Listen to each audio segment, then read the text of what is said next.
Please, if you know you're getting feedback or you got noise in your room, please mute yourself. Okay, so hello everybody. It is the 18th of April, but I think it's the 74th day of January here in Minnesota, because we got a lot of snow this weekend. I think about 18 inches where we live. So we're not here to talk about the snow. We're here to talk about other things. We got a couple questions emailed, and then we will open it up for questions. So we're going to just talk about questions and try to answer as many questions as we can. And I will say that if we could please, if we don't have any questions, that's fine. But if we could limit to one question a person, maybe two, that would be better because people are asking for that. Here was a question that came in. It says, when we start to clean up our diet and we start to eliminate processed foods and gluten and dairy and soy and animal protein, would this cause withdrawal symptoms from MSGs, glutamates, etc., and cause symptoms like sleepiness, insomnia, stomach, headaches, blah, blah, blah? Really, really good question, because the answer to this is yes, it can. So when, so especially with glutamate, so if I eliminated even gluten, so gluten is the protein in wheat and barley and rye and spelt and malt, that has nothing to do with glutamate, okay? So if I eliminated gluten, you could literally go for a withdrawal, but it typically, about 4 or 5 days and you're fine. Eliminated dairy, typically not much of a withdrawal. Soy, the only withdrawal that you'd kind of have, some weird symptom that you'd have, is that some possible hormone fluctuation, because if you had been using a lot of soy and then you went off of it, soy is an estrogenic substance, and it can stimulate estrogens, so that you could have some hormone fluctuation till things balance out. But when you talk about eliminating glutamates, trying to eliminate glutamates in your diet and eliminating glutamine from animal protein that breaks down into glutamate, you're talking about brain function. And yes, you could have some. Now, typically that's only going to last a week or so. So if you've cleaned out those things and you're getting these symptoms months later, I would say no. But let's talk a little bit about glutamate, because it's an important thing to be careful of and try to eliminate. Okay, we're getting some feedback, so I am going to mute everybody here. So glutamate is an important thing to eliminate. So remember what glutamate is. Glutamate is a neurotransmitter that your body makes. Your body makes it through a process of breaking down glutamine. Glutamine is an amino acid that you consume. So glutamine is in protein. So amino acids are little teeny molecules that make up proteins as they bind together. So different proteins are just different combinations of different amino acids.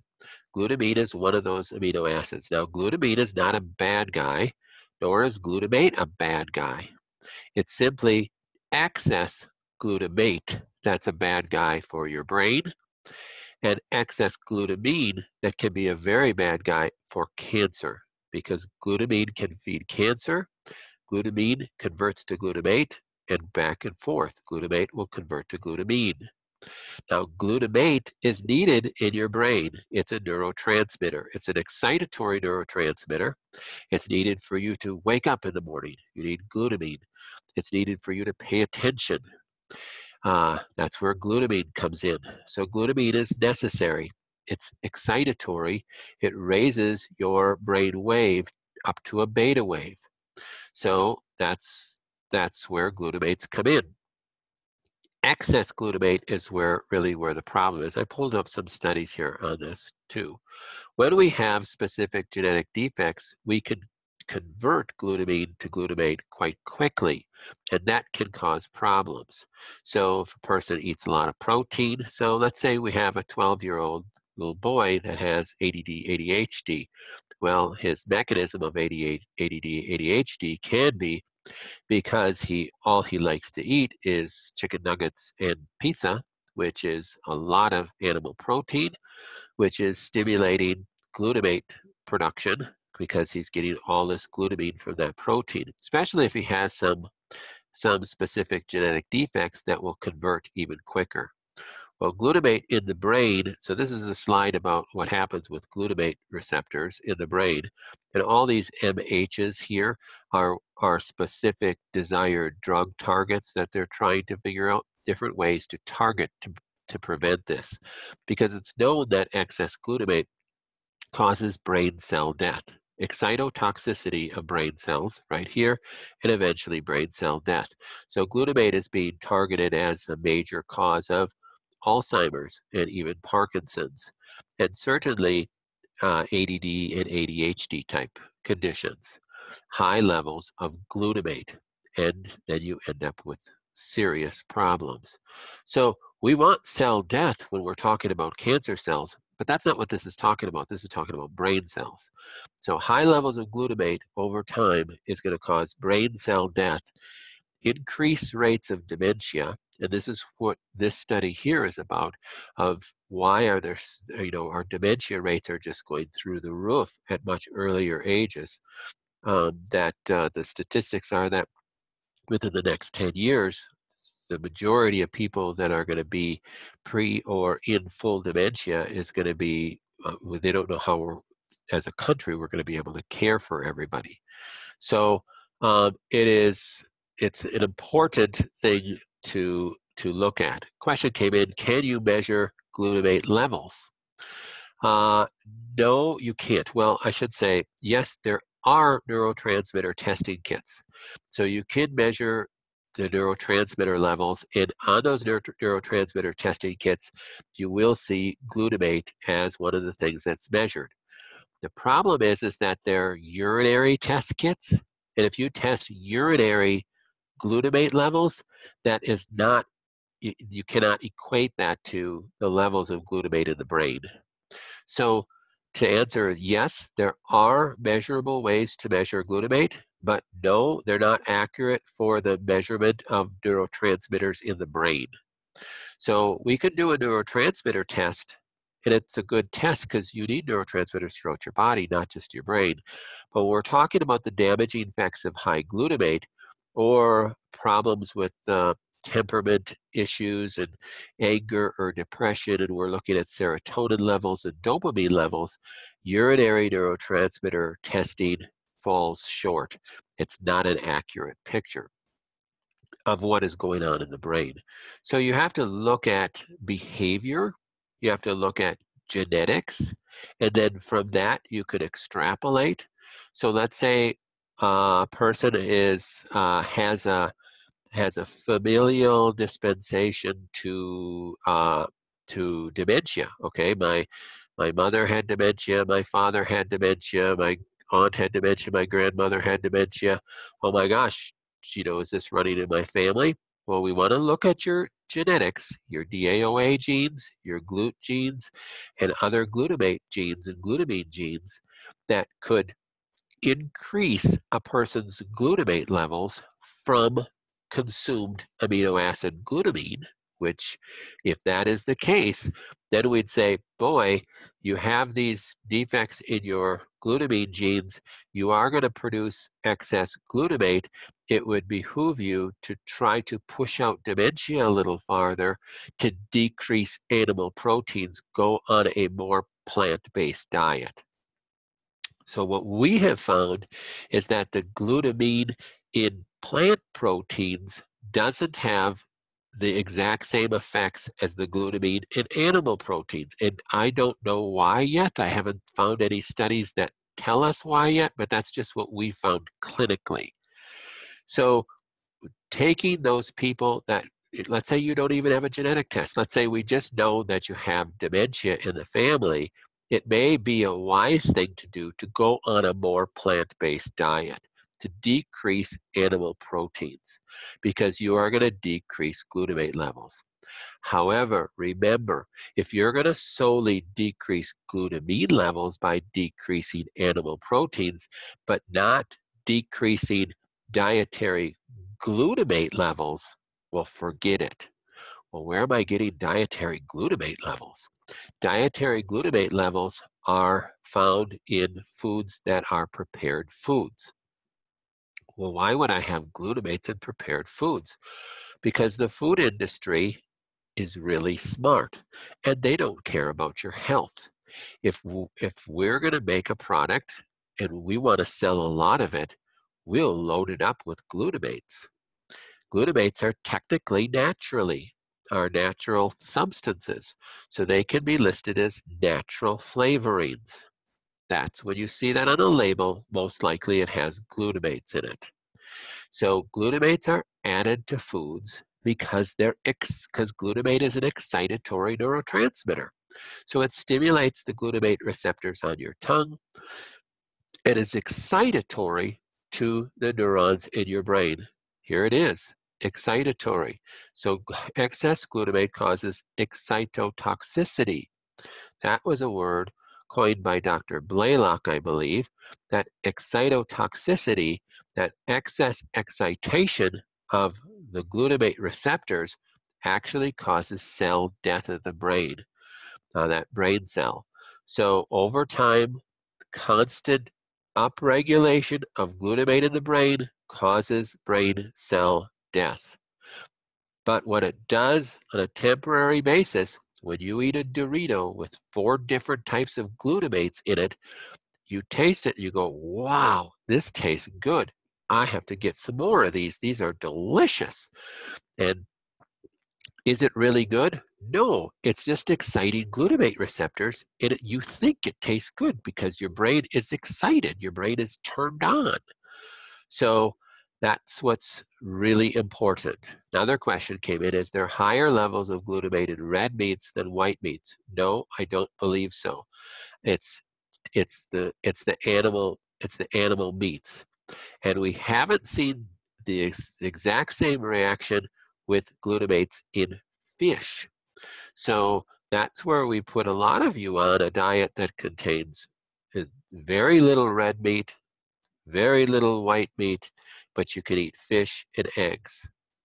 So no turkey and chicken, no red meat, which is beef and buffalo, no pork, no venison, but turkey and chicken, eating a little bit, but eating a little bit of fish tends to be okay. Now, technically, if you look at a chart and you Google it, there is glutamine in fish as well, but it tends not to have the exact same reaction, and we don't know exactly why. So I would still try to limit those because we want to decrease our total glutamine output, especially if we know your genetics already and we know you have defects on the glutamine genes. You're going to be converting glutamine to glutamate more readily, and you will have higher levels of glutamate no matter what type of amino acid form of glutamine you're getting. So be careful of that. So this is a slide about glutamate in the brain. Slide we talk about glutamate with cancer. Here's an interesting article from 2014 articles in Frontiers of Pharmacology. And the article talked about glutamate's anti-porter position, so what it does to a cancer stem cell. And I cut off part of this slide because I thought I could make it an entire talk in itself, because what it does to affect iron with cancer cells is a whole other thing, but just about how it increased the viability of cancer stem cells. So remember, cancer stem cells are circulating tumor cells. So when you have even the smallest amount of cancer growing in your body, even much less than what would be able to be detected with the PET scan. So let's say if I go, I think I want to get a PET scan, pretend there's no toxicity in a PET scan, because I don't know if I have cancer because my mom had cancer and my uncle had cancer, so I want to get a PET scan too. Then I go get a PET scan and there's zero cancer showing up on a PET scan. Does that mean I have no cancer? The answer is no, it doesn't. Because remember, 99% of the population have some cancer growing in them. That's why when we do an IV gene test on somebody that quote unquote does not have cancer, can still come back at a 6, because they do have some cancer. Their immune system is just keeping it at bay and keeping it from ever becoming visible on a PET scan or a CT scan or palpable or anything clinical or anything to even worry about. But you still have circulating tumor cells. That's what's measured with the IV gene. Circulating tumor cells are what are looking for a place to set up home and raise a family. They're break-off cells from a tumor that is circulating through the body. That's what a cancer stem cell is. Well, this study shows that glutamate and cysteine, glutamate from glutamine, cysteine is another amino acid, increases the viability of cancer stem cells. So it increases the life of cancer stem cells. So it increases the chance of that cancer stem cell being able to set up home and raise a family someplace else from the primary site of cancer. That's what's called metastasis. So just another reason to decrease animal proteins. Question, what about the glutamates that are naturally occurring in grains? Well, there are some glutamates in other foods. I would not worry about those. You do need glutamate. It does serve a good purpose. So we're not just villainizing glutamate here. We're villainizing excess glutamate. And the truth is, again, we have so much excess glutamate in our diet that it's ridiculous. To get back to, well, the age-old argument, well, I think the Bible says we're supposed to eat meat. Well, really? Yes, the Bible says you can eat meat. But how much meat do you think they ate in the Old Testament? When you were supposed to bring the first fruits and the best of your first fruits for sacrifice of your flocks, and most people brought a dove. How much meat do you think they were eating? They were probably eating meat, maybe if you were wealthy, once a week. The average person in biblical time was probably eating meat maybe once a month or less. So let's get this in perspective. We're eating meat 3 times a day, many times 6 times a day in the American diet. So we got to put things in perspective a little bit. So glutamate can increase cancer stem cell life. There's another article from OncoTarget in November 2014 talking about glutamine. Here's the first sentence of the figure here. A schematic overview of metabolic pathways involving cancer biology. Cancer cells show an increased flux through glycolysis. That's the Warburg effect. Feeding cancer. So this is how cancer is fed. The pentose phosphate pathway producing energy for the cancer, and high glutamine consumption. So cancer is gobbling up glutamine, so we want to decrease glutamine levels. Another question, how do we know how to manage glutamate if we have high level intake to have the right levels?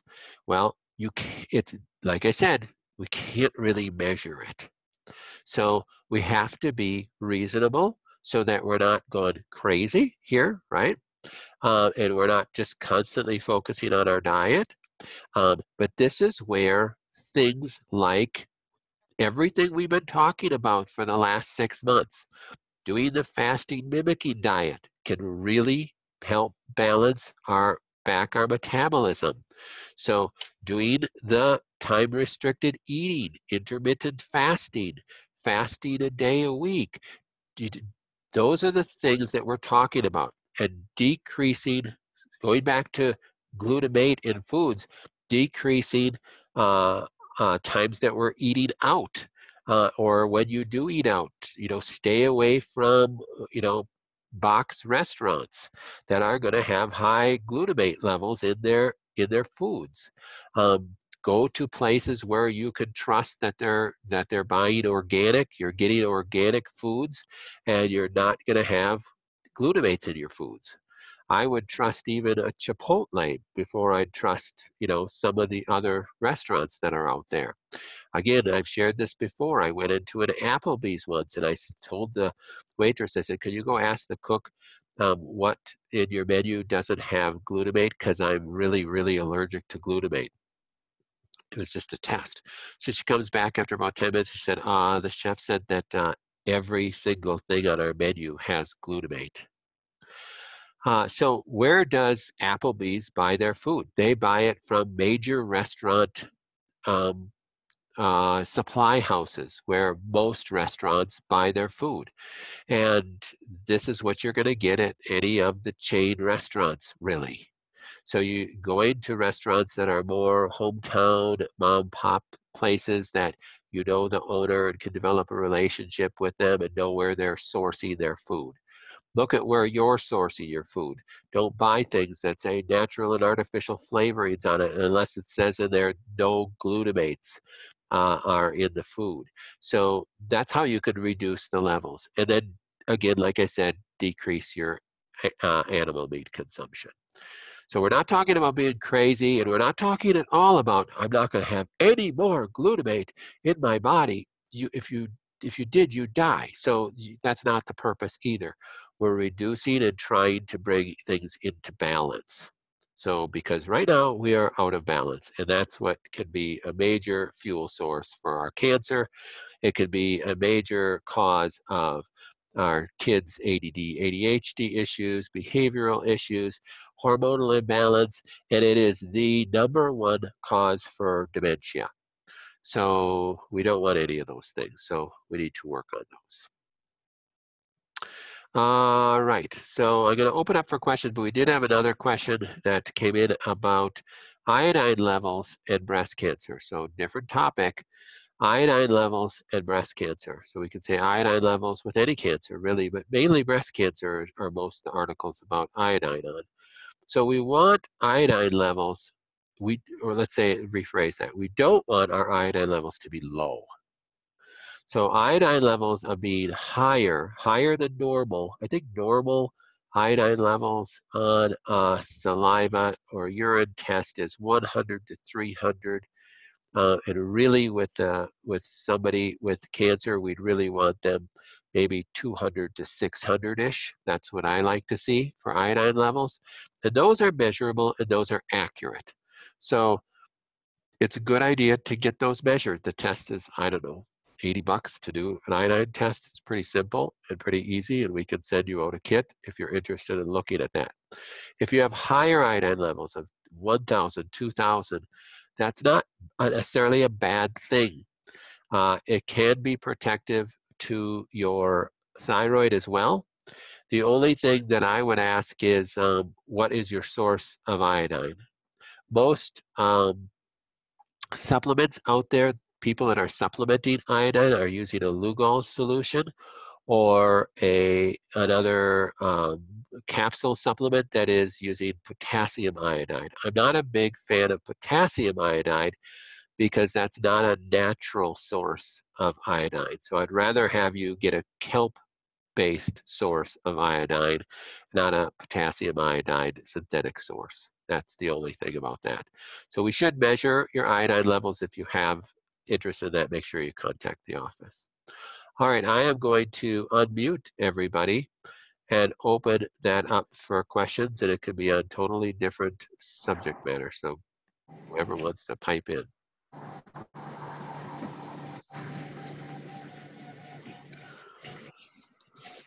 This is Christina. I do have a question for you. You made the homeopathic gadolinium solution for me. I was just wondering if I should use it until the bottle is gone, or if I should use it for a set amount of time.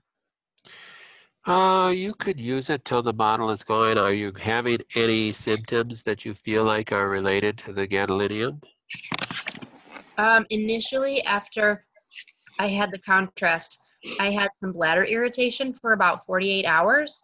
And I just increased my water intake and did some vegetable juicing, and it seemed to clear with that. So since then, no, I haven't had any symptoms. Okay, good. So for those who might not understand what she's speaking about, gadolinium is used in a contrast medium dye for MRIs. That's very common. And it's generally thought that it's safe. The problem is that it is an element on the periodic table, and there is no studies of whether it's safe. And there are numerous reports of people having very severe toxicity reactions from gadolinium. So Chuck Norris is probably the most notorious case in this. His wife, everybody knows who Chuck Norris is, his wife had a severe gadolinium toxicity reaction.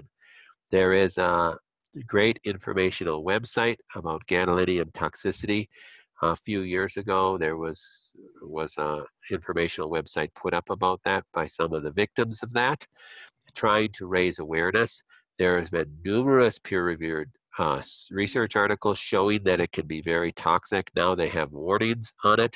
Well, what good are warnings? Because they never tell any patients about it. If you've ever had an MRI, did you remember them saying, well, we're using gadolinium, and that can be a very toxic substance, so you should make sure you tell us if you have any toxic reactions, because we better use some chelating substance to get that out of you, and we need to warn you about this. Probably not. So it is,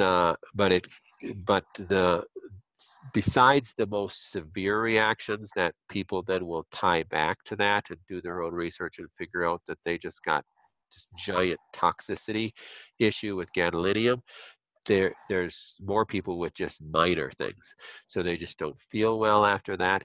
The problem is, I believe that it could cause a lot of people to tumble down. Who's getting an MRI in the first place? People that maybe are not completely well, and then they're getting the toxicity from a contrast dye. That's just not wise. The problem is that the radiologist and the radiology community is kind of in a pickle, because without the dye, they just can't see. The contrast dye is to give a contrast in an imaging study so that they can see the difference between different tissue types. So without it, they lose a lot of that ability to see that.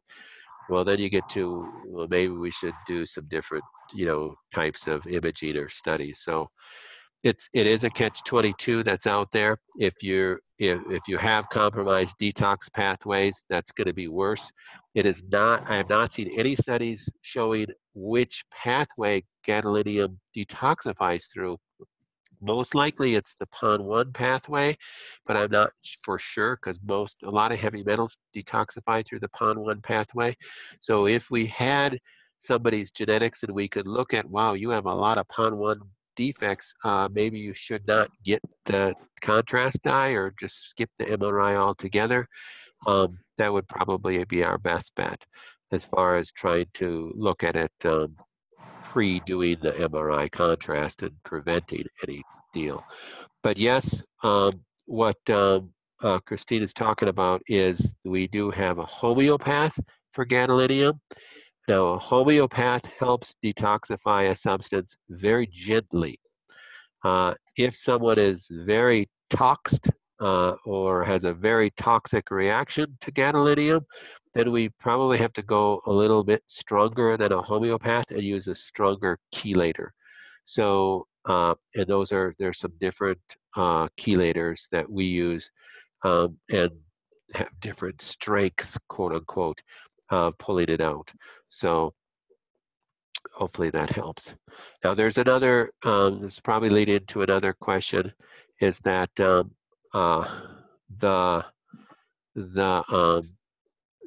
radiation from, you don't get radiation from an MRI, but you get radiation from a PET scan and from a CT scan, and we have a homeopath for the radiation toxicity to help pull that out. That helps as well, though none of these things are perfect. Another question came in about the question that that Mike posted on the Facebook page about the hydrogen peroxide therapy. Now, I forgot to add that to the slide presentation. Sorry about that, Mike. But if you guys did get a chance to look at that, please look at his question, and I'll try to remember to maybe make a presentation and put in a slide presentation about it. But there are some people that are using hydrogen peroxide therapy as a therapy for cancer. I'm not a big advocate for it. We do have hydrogen peroxide on the shelf here, and we test people for it on a regular basis. And the only people that it tends to come up with to use hydrogen peroxide as a therapy are people with chronic Lyme. Now, I can understand the mechanism, how hydrogen peroxide could be beneficial for a chronic biotoxin, because the oxidizing agent, because that's what hydrogen peroxide is an oxidizing agent, could be oxidizing to a bacterium, and kill the bacteria. The problem with an oxidizing agent is it's oxidizing to our cells, and it can cause cancer. So that's what we're trying to decrease in our body, is all the oxidizing agents. Chemical toxicities and things are oxidizing agents. That's why, pesticides and everything, all these things can oxidize the cell membranes, damage our cell membranes, and decrease the viability of cells and increase cancer. So there's thousands of studies that relate to that. So I just don't see hydrogen peroxide as a real viable solution for cancer. So I could get more into that on a presentation. Back to the iodine, is for table salt, if we're going to use limited amounts, is there something better than another, like the sea salt and the Himalayan salt? Is that? So you'd want it, so for salt, if you're using a salt, I would not be using any white salt. And people go, oh, I want the white salt because it's iodine. It's got iodine in it, and I don't want to have low iodine levels. It's not good for my thyroid. Well, white salt is horrible for you, and the iodine in it is potassium iodide. So that's not the right source of iodine either. So you're much better off using a sea salt or a Himalayan salt or a Hawaiian black salt, and there's many different salts on the market that have minerals in it. That's the benefit of those salts. They have other minerals in it. I would not say that that should be your source of iodine, though. So your iodine should be, if you're getting a natural source of iodine, should be a kelp-based iodine is typically you're going to be your best source of iodine. And then what do you think of the Himalayan salt lamps? Because I hear that they have like amazing benefits, and other people say it's just a big sham. Well, I think there's probably a mixture of both of those things. I think there's benefits to them, but I don't think they're as amazing as they say they are. Let's just leave it at that. I don't think it's going to cure, your baldness and, and everything that they claim that they are. So it's just not physiologically possible when you really think about it. So when you hear all these benefits from some different products, and at least my mind goes, how does that actually work metabolically? That doesn't work that way. So, that's where you have to be. You just got to think through some of these things.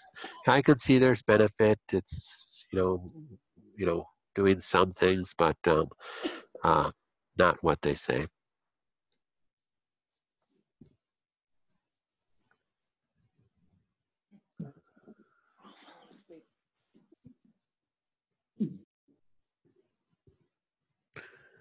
Any other questions? Well, I guess since no one else is asking, as I've been eating healthier, I've been losing weight, and actually losing too much weight, and also muscle mass. So I know with the muscle, I need to, try to focus on more protein and exercise. But Should I be concerned about not really having any fat on my body? Like, I'm probably considered underweight, and people look at me and think I'm, like maybe anorexic, but I don't know if I should purposely eat something to try to get fat. Okay, so good question. So if we feel like we're losing weight, boy, maybe losing a little bit too much weight, and I don't have the same muscle tone that I used to. If you eat a whole bunch of protein, you're not going to increase muscle tone. You only increase muscle tone by using the muscle.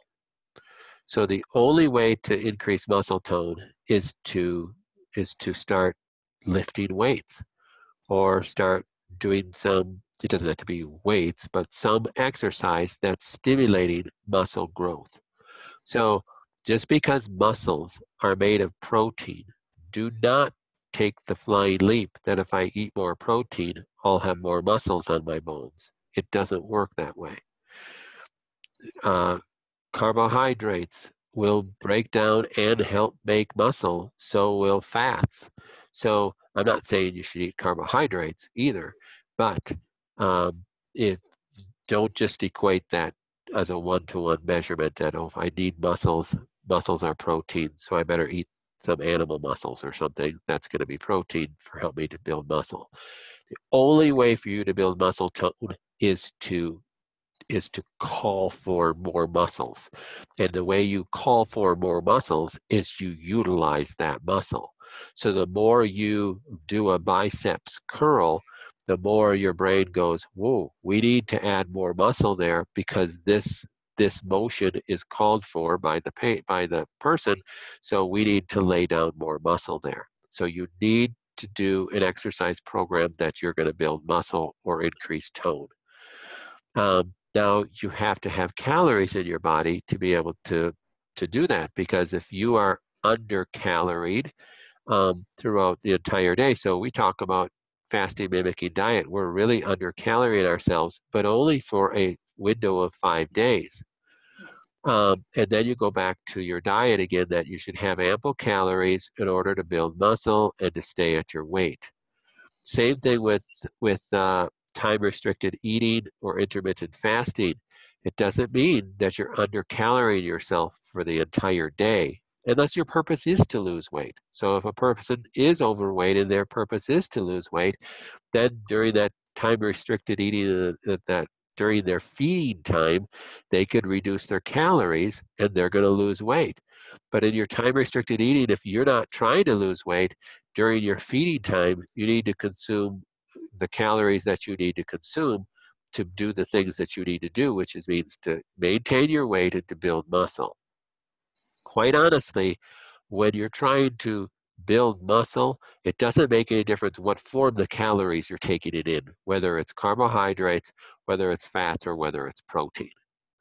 But you will not build muscle unless you exercise. But if you start an exercise procedure where you're going to get some 10-pound weights and you're going to Google how to build a muscle tone, and you're going to get an exercise chart where you're going to do 10 overhead pushes and lay down on your back and do 10 pushes straight up, and you're going to do 25 curls, and so you lay out a program for yourself, whatever you create, then you are going to be sore. Yeah, but besides being sore, you're going to call for your body to make more muscle.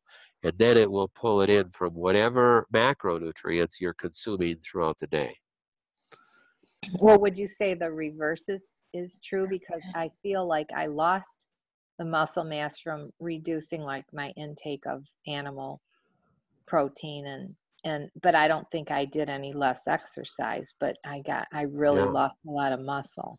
I don't think there's any studies that will show that you will lose muscle by the decrease of animal proteins.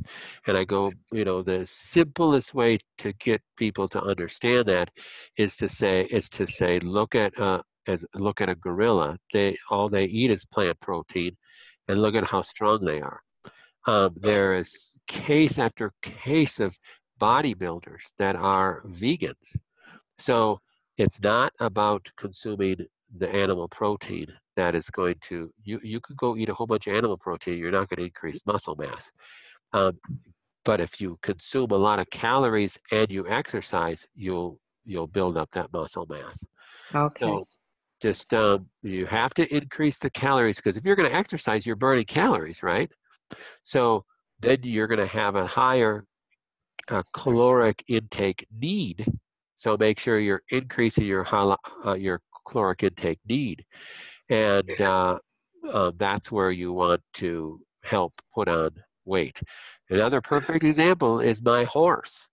Okay, my horse does not eat any animal proteins, but he's all muscle.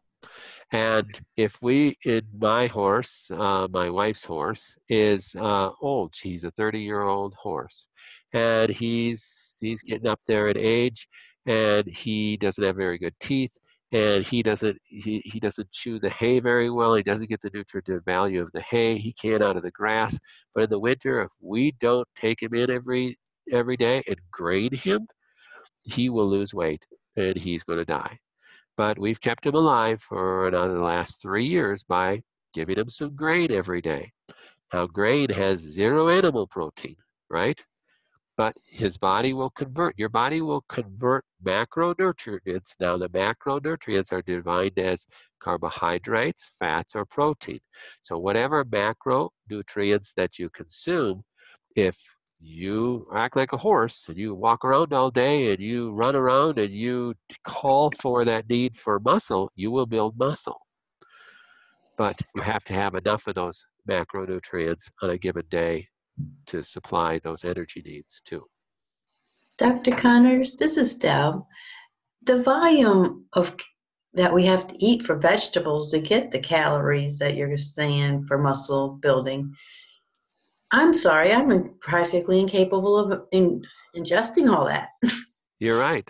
So that's where you may have to. So if a person is like, I'm in weight loss here and I can't keep my weight up, that's where you may have to go to grains.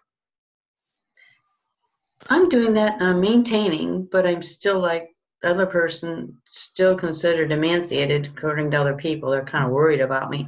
Okay, but anyway, so if you're going to eat a protein source, where are you getting your proteins from?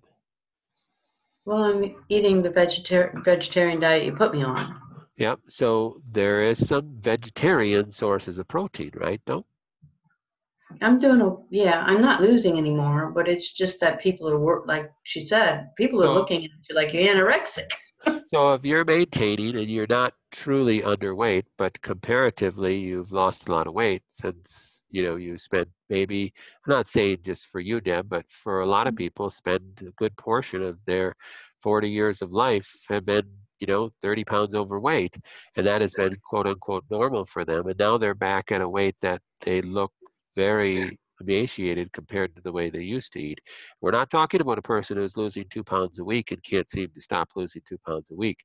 But if your weight has leveled off, then I would say maintain it. Now, what I think Sharon's saying is that I can't seem to gain my muscle mass. So if you're going to start exercise to try to gain muscle mass, you're going to burn through more calories. So you're going to have to add calories to your diet. And if you're like, I'm already eating a lot of food and I don't know if I can add any more calories, then you're going to have to look at more concentrated sources. Yeah. Increase your fat. You can use, that's why we carry that Proteinzyme, that chocolate and vanilla protein. That's an all vegan-based protein. So that's a good source of protein.